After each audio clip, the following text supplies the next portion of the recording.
Assalamualaikum warahmatullahi wabarakatuh.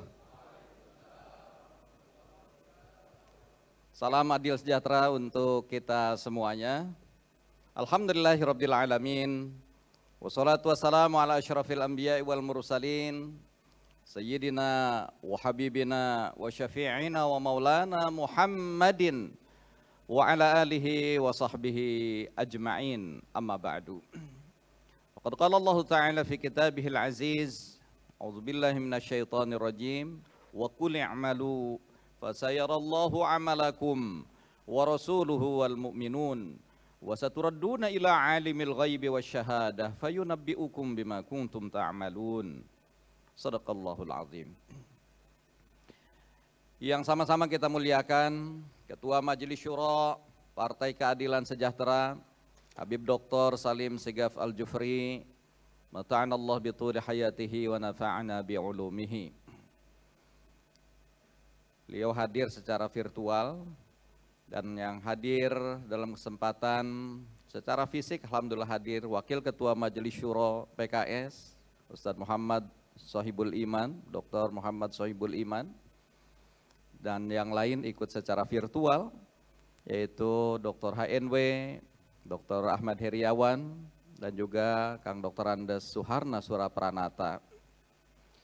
Yang sama-sama kita hormati, kita banggakan Habib Sekjen, Habib Abu Bakar Al-Habsyi, serta seluruh jajaran para wasekjen. Juga sama-sama kita hormati, kita banggakan Bendum PKS, Ustadz Mahfuz Abdurrahman, beserta para wabendum. Juga yang sama-sama kita hormati Ketua Fraksi PKS DPR RI Dr. Jazuli Juwaini MA beserta seluruh jajaran pengurus fraksi, hadir juga sekretaris fraksi. Juga sama-sama kita hormati, kita banggakan Ketua Fraksi MPR RI Pak Tifatul Sembiring. Beliau juga sekaligus sebagai Dewan Penasehat DPP PKS ya. Yang sama-sama kita hormati, kita banggakan Profesor Dr. Irwan Prayitno beserta seluruh Dewan Pakar PKS, sebagian hadir secara virtual. Juga alhamdulillah narasumber kita dalam kesempatan sesi pertama ini insya Allah ada hadir Mas Dr. Burhanuddin Muhtadi, juga Profesor Firman ya, yang insya Allah akan bisa memberikan pencerahan-pencerahan kepada kita untuk menyongsong kemenangan di 2024 yang akan datang. Para ketua DPW, sekretaris dari seluruh wilayah se-Indonesia yang saya hormati, saya banggakan. Ahlan, ketua fraksi. Juga para ketua bidang badan DPP PKS yang saya hormati, saya banggakan, seluruh pejabat publik PKS, dan seluruh keluarga besar PKS yang menyaksikan dalam kesempatan siang hari ini secara virtual. Insan media yang saya hormati dan saya banggakan. Hadirin hadirat sekalian yang dimuliakan Allah Subhanahu wa Ta'ala. Tentu senantiasa puji dan syukur kita panjatkan kehadirat Allah Subhanahu wa Ta'ala, Tuhan yang Maha Kuasa, yang senantiasa memberikan kekuatan kepada kita, kesehatan kepada kita, sehingga dalam kesempatan siang hari ini kita bisa hadir di acara Rapimnas Partai Keadilan Sejahtera. Salawat ring salam semoga senantiasa Allah curahkan kepada teladan kita baginda Nabi besar Muhammad sallallahu alaihi wasallam beserta keluarga besar beliau, sahabat-sahabatnya dan seluruh pengikutnya hingga akhir zaman. Bapak Ibu saudara-saudara sekalian yang dimuliakan Allah Subhanahu wa Ta'ala, hadirin hadirat sekalian yang dimuliakan Allah Subhanahu wa Ta'ala. Tentu saya merasa senang sekali bisa berjumpa kembali dengan seluruh jajaran pimpinan Partai Keadilan Sejahtera yang di pusat maupun yang di daerah-daerah dalam kesempatan Rapimnas kali ini. Ini menjadi satu momentum untuk mempersiapkan berbagai modal kemenangan yang sering diingatkan oleh wakil ketua Majelis Syuro PKS Dr. MSI, di mana modal dasar yang sedemikian beliau sering ingatkan, yang pertama adalah adanya kader-kader yang militan, militansi kader. Kemudian yang kedua adalah adanya struktur yang solid. Dan yang ketiga tentu adanya kerja-kerja bersama di seluruh level Partai Keadilan Sejahtera. Sehingga dengan yakin 3 modal dasar itu tetap kita pelihara, bahkan kita perkuat dengan baik. Insya Allah kita optimis menyongsong tahun kemenangan pada tahun 2024 yang akan datang. Siap kira-kira menyongsong kemenangan? Allahu Akbar. Oleh karenanya siang hari ini juga walaupun acara sedemikian dilakukan di siang hari, saya harap ini enggak membuat kita mengantuk. Sikap kita masih siap, tegak dan songsong kemenangan dengan optimis ya. Siap ya? Bapak Ibu saudara sekalian yang saya hormati, saya banggakan, tahun 2024 bukan hanya sekedar pergantian kepemimpinan nasional, tetapi juga menjadi sebuah momentum perubahan arah pembangunan bangsa pada masa yang akan datang. Selama hampir 1 dekade ini, demokrasi kita mengalami stagnasi, bahkan setback ke belakang, mundur ke belakang, serta berputar haluan dari era demokrasi menuju era otoritarianisme. Kita melihat bagaimana sisi harmoni sosial di tengah masyarakat juga terjadi keterbelahan, bahkan tercerai-berai. Ada gejala kita mengalami distrust society, yakni masyarakat yang saling tidak percaya satu sama lain. Terjadi pembelahan sosial yang cukup tajam dan berlarut-larut. Namun kita tetap optimis dan bersyukur pada Allah Subhanahu wa Ta'ala bahwa bangsa kita sampai dengan hari ini masih tetap utuh dan bisa bertahan, bahkan insya Allah akan mampu bangkit dari berbagai keterpurukan akibat wabah pandemi COVID-19, dan kita melihat tanda-tandanya perekonomian juga sudah mulai semakin meningkat. Namun ini perlu disikapi dan terus didorong oleh kita semua sebagai salah satu elemen bangsa agar kemudian bisa peningkatannya semakin bergerak secara signifikan. Nah, Bapak Ibu saudara-saudara sekalian yang saya hormati, saya banggakan, tentu pemilu 2024 menjadi momentum yang sangat berharga untuk menentukan arah bangsa ke depan, menatap masa depan Indonesia yang lebih cerah, menatap masa depan Indonesia yang lebih harmonis, menatap masa depan Indonesia dengan optimis, dan menatap masa depan Indonesia bukan tercerai-berai, tapi solid dalam sebuah wadah negara kesatuan Republik Indonesia. Oleh karenanya diperlukan memang dalam hal ini, diperlukan kolaborasi untuk melayani seluruh elemen negeri. Siap kolaborasi? Allahu Akbar. Saudara sekalian yang saya hormati dan saya banggakan, oleh karena itu memenangkan kontestasi politik di tahun 2024, ini harus menjadi fokus utama yang melekat kuat dalam pikiran, dalam perasaan, dan tindakan kita, baik struktur, kader, maupun simpatisan Partai Keadilan Sejahtera dari pusat, wilayah, daerah, cabang, bahkan di ranting-ranting di seluruh Indonesia. Pastikan hari-hari ini kita bekerja, tindakan-tindakan kita, agenda-agenda partai yang kita lakukan, itu pada rel menuju kemenangan tahun 2024. Pastikan masing-masing kantor partai, bahkan sampai rumah-rumah anggota terpasang hitung mundur jadwal pemilu agar kita senantiasa ingat dan mempersiapkan dengan baik. Tadi sudah diingatkan, berapa hari lagi? 601 hari. Nah, Bapak Ibu saudara sekalian, 604 hari lagi. Nah, saya ingin menegaskan kembali bahwa Di era ini saya tidak akan membuat tim pemenangan pemilu nasional.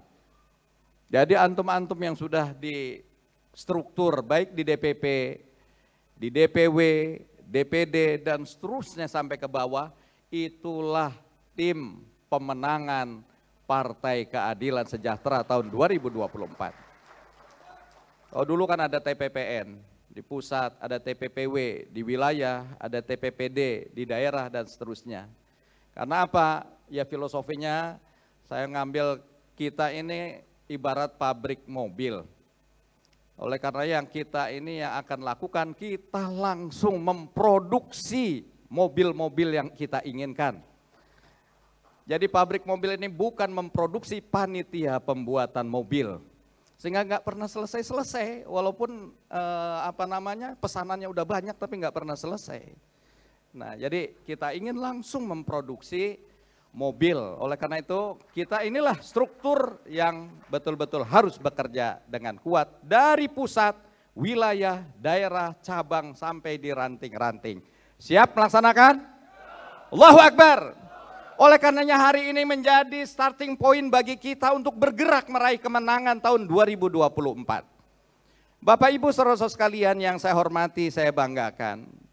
Pada peringatan Milad ke-20 PKS yang lalu, Dr. Gamal Albin Said saya kira mengingatkan kepada kita bahwa jati diri PKS sampai hari ini di mana kita bergabung ini akan menjadi sesuatu hal yang terus kita ingat. Dan kenapa PKS menjadi sesuatu yang istimewa pada hati kita? Karena jati diri ini memang yang kita ingin menjadi bagian darinya. Partai ini tidak dilahirkan oleh anak jenderal atau penguasa, beliau mengungkapkan begitu. Tapi dari orang-orang yang sederhana, yang yakin mereka mengubah manusia menjadi manusia yang siap untuk membangun peradaban. Partai ini tidak juga dilahirkan oleh orang yang memiliki banyak uang, tetapi dilahirkan oleh iuran anggota yang diambil dari harta keluarga yang sedikit. Partai ini juga tidak dibesarkan dengan penguasaan media massa yang sedemikian berlimpah, lembaga-lembaga survei, tetapi dari pertemuan pekanan yang lebih dari 30 tahun. Ini yang diingatkan oleh Dr. Gamal Albin Said pada saat Milad kemarin, luar biasa. Ya. Namun kita juga melihat pada sebuah realitas politik. Sekjen juga kemarin sudah mengungkapkan ada sebuah realitas perpolitikan yang sampai hari ini terjadi di tengah masyarakat. Di mana masyarakat masih sedemikian rupa diwarnai dengan politik uang. Banyak yang menganggap bahwa uanglah yang kemudian menjadi faktor yang seolah-olah menentukan kemenangan. Sehingga kemudian kita ingat mungkin beberapa setahun yang lalu ada broadcast yang sedemikian masif ya, bahwa oligarki-oligarki pun tadi ingin berusaha untuk menguasai partai politik. Karena itulah cara yang termurah untuk menguasai negeri ini. Ya.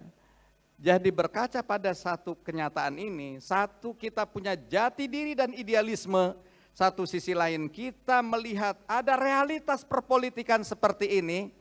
Kalau saya tanyakan pada saudara-saudara sekalian, sebagai representasi dari apa yang kader dan simpatisan yang ada di seluruh wilayah, kita kira-kira kita akan memilih tetap idealisme dan jati diri kita atau kita pada pragmatisme? Mana akan dipilih? Mana yang akan dipilih? Oleh karena itu apakah saya tekankan kembali, apakah saudara-saudara siap untuk menjaga jati diri PKS? Apakah saudara-saudara siap berjuang untuk meraih kemenangan yang berkah dan bermartabat? Saya kira inilah jawaban yang ditunggu dan sangat melegakan kader dan simpatisan PKS. Bahwa faktor penentu kemenangan tidak semata-mata karena uang yang berlimpah, tetapi justru idealisme kita yang kemudian mendorong waman nasru illa min indillah. Kemenangan itu, pertolongan itu yang paling sangat menentukan adalah Allah Subhanahu wa taala. Ya, oleh karena itu saya perlu tegaskan bahwa PKS is not for sale to oligarchs. Ya. Tentu kita pun perlu berikhtiar.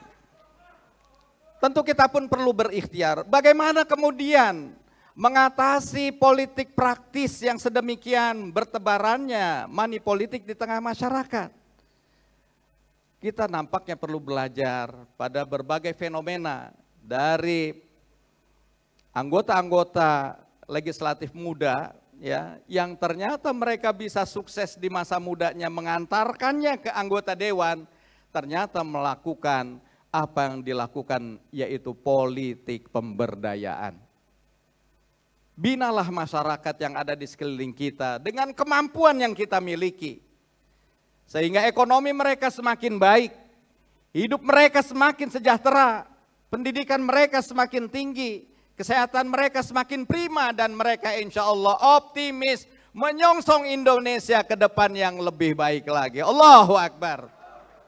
Nah, semoga Allah Subhanahu wa Ta'ala senantiasa membimbing kita semua, dan momentum 2024 ini betul-betul menjadi tahun kemenangan yang sejati bagi Partai Keadilan Sejahtera. Kemenangan yang bermartabat, dan mudah-mudahan apa yang ditargetkan kepada PKS, DPP PKS, bahwa 15% minimal itu akan bisa dicapai pada tahun 2024 yang akan datang. Bapak Ibu saudara-saudara sekalian yang saya hormati, saya banggakan. Kita menyaksikan dinamika politik seperti kata Sekjen pada akhir-akhir ini semakin penuh dengan kejutan-kejutan. Kita juga memasuki fenomena baru dalam politik Indonesia, yaitu terjalinnya koalisi antar partai tanpa didahului oleh tokoh calon presiden dan calon wakil presidennya. Nanti mungkin akan didalami oleh para narasumber kita. Dalam sistem presidensil, capres adalah sentral dan epicentrum yang akan menarik pergerakan koalisi partai-partai. Namun saat ini yang terjadi berbeda. Biasanya capres yang menarik partai-partai, tetapi saat ini partai-partai yang berusaha menarik siapa capres dan cawapresnya. Ya, kenapa? Karena masing-masing mungkin masih belum yakin akan bisa menyalonkan sendiri dalam koalisi. Ya. Nah, oleh karena itu PKS akan terus berjuang mencari mitra koalisi yang setara, yang mau duduk sama rendah, berdiri sama tinggi. Mitra koalisi yang memiliki platform pembangunan yang sama, yang ingin sama-sama membawa perubahan. Dan kita semua tentu menginginkan perubahan. Kita ingin ada kemajuan, bukan kemandegan apalagi kemunduran. Oleh karena itu DPP PKS terus membuka keran komunikasi politik dengan pimpinan-pimpinan partai-partai politik yang lain. PKS sangat terbuka untuk duduk bersama mengusung politik kebangsaan, politik negarawan, politik kolaborasi yang mengutamakan kepentingan bangsa di atas kepentingan kelompok dan golongan. Oleh karena itu, salah satu kriteria penting kandidat capres-cawapres PKS adalah kombinasi pasangan pemimpin yang tidak hanya mampu memenangkan kontestasi, tetapi juga memiliki kapasitas untuk memimpin dan menyatukan negeri kita ini. Dalam kesempatan ini, kalau nanti ada masukan-masukan dari saudara-saudara sekalian dari daerah-daerah, dari wilayah-wilayah yang terkait dengan koalisi ataupun terkait dengan capres-cawapres yang akan diusung, silakan untuk diberikan masukan ke DPP. Ya, kita tidak ingin mendahului majelis syuro yang memiliki kewenangan untuk menentukan siapa capres-cawapres dan kemana akan berkoalisi, tetapi masukan-masukan tadi akan kita jadikan masukan kepada majelis syuro, sehingga dalam pertimbangan-pertimbangan memberikan keputusan sesuai dengan apa yang terjadi di tengah kehidupan masyarakat yang terekam oleh Bapak Ibu saudara-saudara sekalian. Kemenangan itu akan hadir insya Allah bersama dengan kesiapan kita. Kemenangan ini manja, ya, dia tidak menghampiri kita, tapi harus didatangi oleh kita. Oleh karena itu kita harus berlari menjemputnya. Kitalah yang harus meraihnya. Saya teringat bagaimana ungkapan Allah yarham Kiai Haji Rahmat Abdullah, ya, di mana beliau mengingatkan teruslah bergerak hingga kelelahan itu lelah mengikutimu, ya, teruslah berlari hingga kebosanan itu bosan mengerjaimu, ya, mengejarmu, teruslah berjalan hingga keletihan itu letih bersamamu. Sekali layar terkembang, pantang biduk surut ke tepian. Sekali berjuang, terus berjuang. Tidak ada kata lelah dalam perjuangan, tidak ada kata menyerah dalam meraih perjalanan kemenangan, membangun Indonesia yang lebih baik dan bermartabat. Allahu Akbar, merdeka. Pohon-pohon tinggi menjulang, berdiri kokoh pohon akasia. Jangan lelah, terus berjuang untuk kemajuan Indonesia dan bangsa. Allahu Akbar, merdeka. Allahul muwaffiq ila aqwamit thoriq. Nasrun minallahi wa fathun qarib. Assalamualaikum warahmatullahi wabarakatuh. Waalaikumsalam warahmatullahi wabarakatuh.